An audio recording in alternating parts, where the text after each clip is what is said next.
अस्सलाम वालेकुम, नमस्कार, सत श्री अकाल। मैं हूं अरशद बीसरू, आप देख रहे हैं मेवात आज तक। आइए दोस्तों, आपकी जानकारी के लिए बता दें, इस वक्त मेवात आज तक की टीम पहुंची है हेडक्वार्टर नूहू के अंदर। जिस जगह मैं बैठा हूं, जो मेरे पीछे बैकग्राउंड नज़र आ रहा है, जो बंगला आपको नज़र आ रहा है दोस्तों, ये बंगला किसी ऐसे वैसे इंसान नहीं बल्कि ये एक बड़ी हस्ती का बंगला है जिसे आप बखूबी जानते हैं।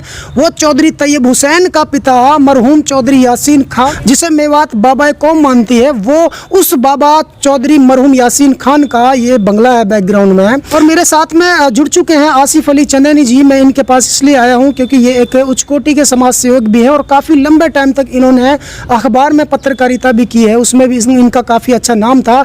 लेकिन यहाँ आने का मकसद मेरा यह था कि मेरे सामने एक टॉपिक ऐसा आया है कि मेवात का एक ऐसा शख्स था जिसे सुनकर आपको बड़ी हंसी भी आएगी और गर्व भी महसूस होगा कि बहुत सारे इलाकों में डकैत होते हैं, मास होते हैं, क्रिमिनल होते हैं, लेकिन मेवात में एक ऐसा दबंग इंसान था जिसे आप डाकू भी कह सकते हैं या चोर लुटेरा कह सकते हैं या फिर उसको आप उसका शौक भी ये मान सकते हैं। तो मैं आपको बताना चाहता हूँ, एक ऐसा शख्स था, उसका नाम मैं नहीं बल्कि आसिफ अली चंदेनी जी के मुंह से ही मैं उनको जानना चाहता हूँ। वो एक ऐसा शख्स था, उसकी बीवी का नाम जैनम था, जो कि सिर्फ और सिर्फ लूट नहीं करता था बल्कि 2 लठ देता था जमा के और 2 लठ दे के कहता था कि मेरी बीवी जैनम की जय बोलो। तो ये एक अलग ही एक अजीब बात है कि इस तरीके के लोग भी मेवात में रहते थे। मेरी जो दवाइयाँ हैं वो सारी दवाइयाँ आयुर्वेदिक हैं, रस रसायन के आधार पर हैं, मुगलिया दौर के तौर तरीके के आधार पर हैं, ऋषि मुनियों के तौर तरीके के आधार पर हैं, जो पहले दौर में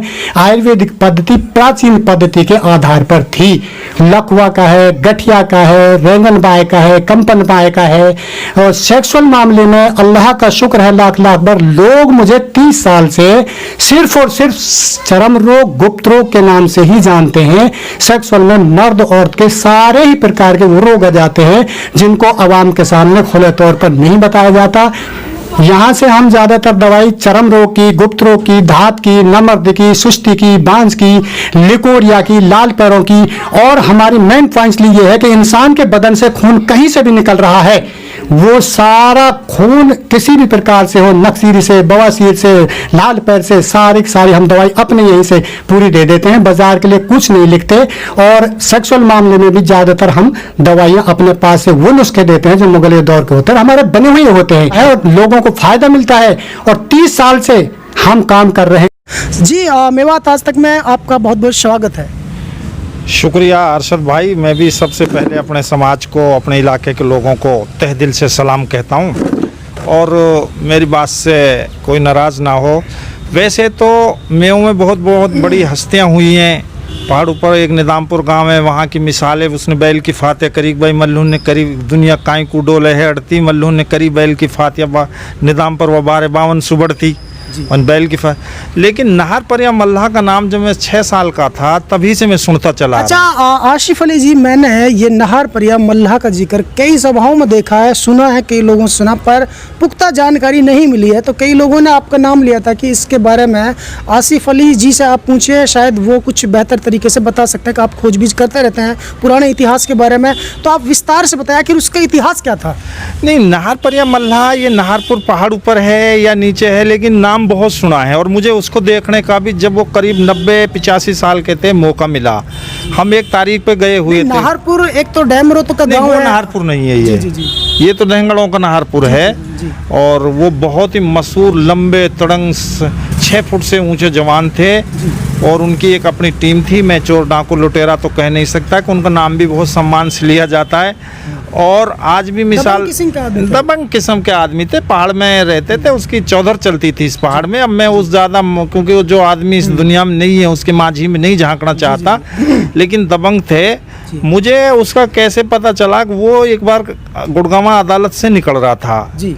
तो उसने मेरे गांव का एक मेहताब उससे कहा कि जवान एक तरफ हटना जी। तो तुरंत मेरे फादर साहब जो अब इस दुनिया में नहीं है, 103 साल के होके उनका इंतकाल हुआ पिछले साल, उसने मेहताब से कहा कि भाई मेहताब, ये जो तुझसे जवान कह रहा जानते हो कौन है? तो उसके लंबे कान थे, हाथ बड़े चौड़े, खाल लटक रही थी और उस जमाने में भी देख रहा था कि एक मतलब जो है ना, हाँ कहेंगे कि एक देव है।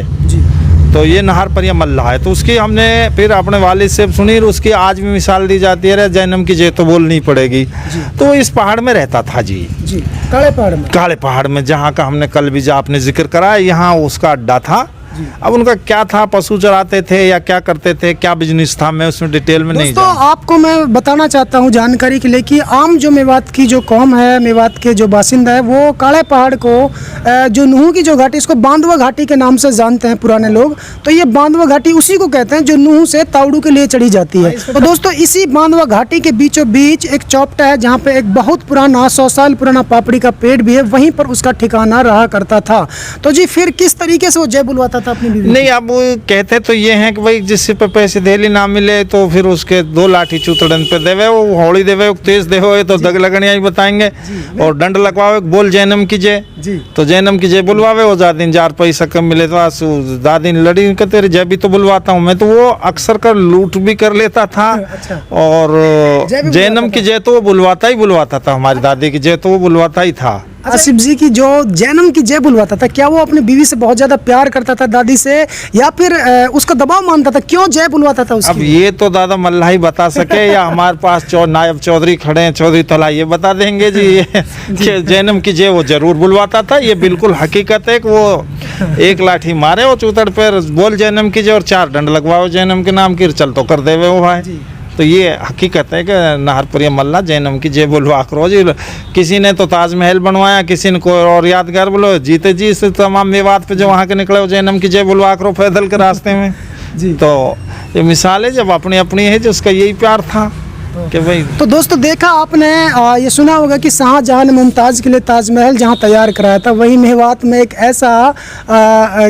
ऐसा जवान था किसी ज़माने में, जिसे नाहरपरिया मल्लाह के नाम से जाना जाता है। वो जब भी कोई बांधवा घाटी से गुजरता था तो वो 2 लठ देता था, लूट खसोट भी करता था, और जैनम की जय बुलवाता था। जैनम उनकी बीवी थी। ये 100% सही है, दादी जैनम की जय वो बुलवाता था जी। बिल्कुल, इसमें किसी से भी आप पूछ लो, दादी जैनम की वो जय बुलवाता था बिल्कुल। और अपने तला साहब एडवोकेट हैं, इनसे भी पूछ सकते हो।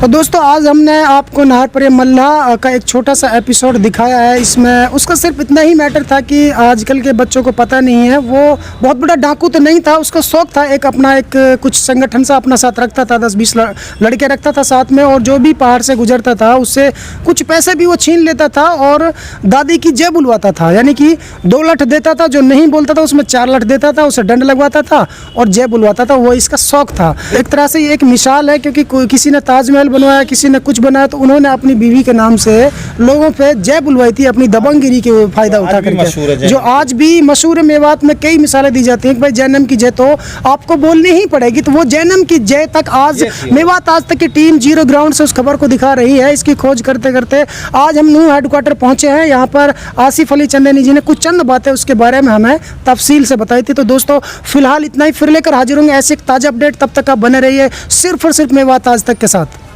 प्यारे दोस्तों, यदि आप हमारी इस वीडियो को फेसबुक पेज पर देख रहे हैं तो हमारे पेज को लाइक कीजिए, शेयर कीजिए। यदि इस वीडियो को यूट्यूब पर देख रहे हैं तो हमारे चैनल को सब्सक्राइब कीजिए और बेल आइकन घंटी को दबा दीजिए। प्यारे दोस्तों, यदि आपको लगता है कि हम समाज के लिए बेहतर काम कर रहे हैं तो आप हमारे चैनल की मदद कीजिए। हमारे चैनल का अकाउंट नंबर और पेटीएम नंबर डिस्क्रिप्शन और स्क्रीन पर दे दिया गया है। तो दोस्तों फिलहाल इतना ही, फिर लेकर हाजिर होंगे देश और दुनिया से जुड़ी ताज़ा तरीन खबरें। तब तक आप बने रहिए सिर्फ और सिर्फ मेवात आज तक के साथ।